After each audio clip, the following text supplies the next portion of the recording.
Le 30 mai 1631, les Bernardines fondent un collège qui sera fermé durant la Révolution française et vendu comme bien national en 1793.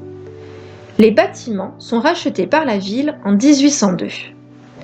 En octobre 1806, un collège communal s'ouvre dans les murs de l'ancien couvent et assure un enseignement classique aux fils de la bourgeoisie locale. L'inauguration a lieu le 17 novembre 1806. On compte vers 1830 120 élèves, sans doute des fils de notables des campagnes environnantes. Au milieu du XIXe siècle, Montluçon connaît un essor économique et les besoins de l'industrie incitent le collège à ouvrir une formation adaptée. L'administration met peu à peu en place un enseignement préparant les élèves au métier de l'industrie. Sous l'impulsion du maire républicain Joseph Chantemill, une politique s'engage en faveur de l'école publique à la fin des années 1870. Pour répondre aux besoins qui accompagnent l'essor de Montluçon, la ville construit plusieurs écoles des deux côtés du Cher. L'école de filles rue de la République, l'école Voltaire pour les garçons, l'école de la rue d'Amiette, ou bien encore l'école de filles dans le quartier des Cordeliers.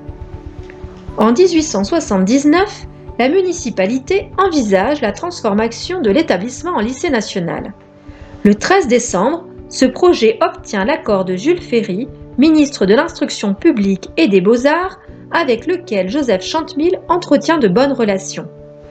La municipalité souhaite concurrencer les écoles religieuses, notamment l'institution Saint-Joseph, à une époque où la ville est en pleine expansion industrielle et démographique, et surtout que le collège propose un enseignement spécial fortement organisé. L'année suivante, le couvent est entièrement démoli, et sur les conseils du ministre Jules Ferry, la ville de Montluçon sollicite les services d'un architecte de l'instruction publique, Charles Lecoeur, sous la surveillance de l'architecte Denier.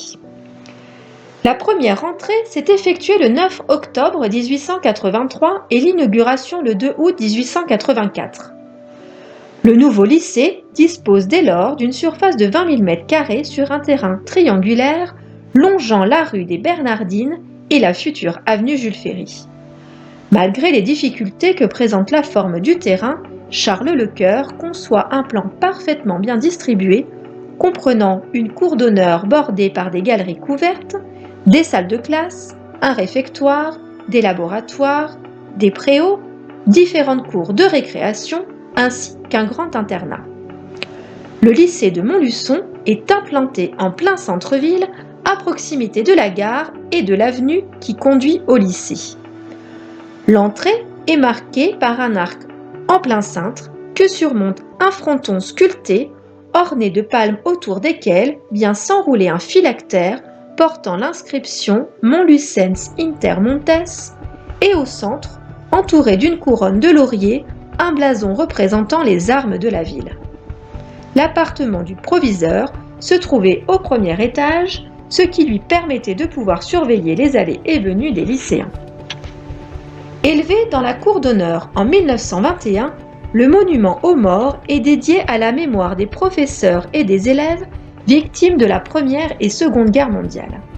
Chaque année, au mois de novembre, on salue la mémoire des anciens élèves et des professeurs morts pour la France. 153 noms sont inscrits sur le monument. Un graffiti situé sur le mur extérieur du lycée de l'avenue Jules Ferry, datant de la Seconde Guerre mondiale, signé des francs-tireurs partisans, appelle à refuser le départ pour le service du travail obligatoire. Dans les années 20, une école pratique préparant aux écoles d'art et métiers est annexée au lycée. Cette école sera supprimée en 1956 après l'ouverture de l'ENET, l'École nationale d'enseignement technique. Des hommes célèbres ont fait leurs études dans l'ancien lycée, comme l'écrivain Charles-Louis Philippe, qui a décrit le lycée dans son ouvrage La mère et l'enfant, le politicien de l'entre-deux-guerres Lucien Lamoureux, originaire de Viplay. Le maire de Montluçon, Jean Nègre, a été professeur d'anglais dans ce lycée à partir de 1947. En 1970, le lycée est intégré au lycée d'enseignement mixte qui comprend également le lycée supérieur de jeunes filles Saint-Maur, qui deviendra le lycée Madame de Staël. Le lycée devient quant à lui le collège d'enseignement secondaire Jules Ferry.